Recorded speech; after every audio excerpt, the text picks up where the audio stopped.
80% మంది కమ్యూనిస్ట్ ఐడియాలజిస్టులు ఉంటారు. 70 నుంచి 80%. ఇదివరకు 100కి 100 వాళ్ళే సిపిఐసి. ఎందుకంటే మనకి మిగతా సమాజంలో, హిందుత్వ సమాజంలో అప్పట్లో ఇప్పుడంటే మనకి ఇన్ని ఉద్యోగాలు ఉన్నాయండి. అప్పుడు ఏమున్నాయండి?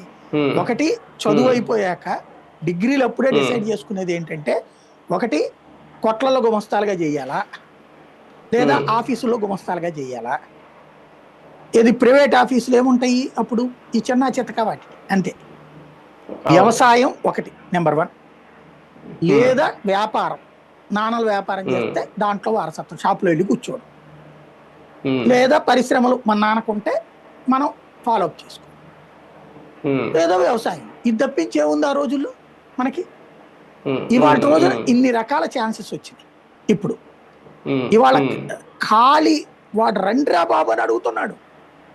రైతుకి పని చేసి పెట్టడానికి మనిషి లేడు, షాపుల్లో పని చేయడానికి మనుషులు దొరకట్లా. ఇలాంటి స్టేజీ వచ్చినప్పుడు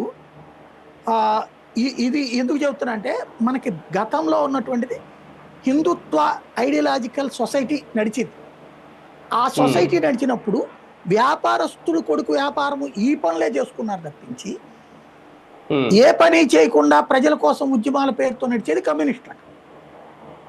పేపర్లలో ఉండేటటువంటి బాసులు అందరూ వాళ్ళే ఉండేవాళ్ళు, వామపక్షవాదులు. తీసుకునేటప్పుడు కూడా సిపిఎం కార్యకర్త, సిపిఐ కార్యకర్త వాళ్ళే వచ్చేవారు. అంటే ఆ భావజాలం కాలేజీల్లో, ఎస్ఎఫ్ఐలో, ఏఎస్ఎఫ్లో, పీడిఎస్యూలో ఇట్లా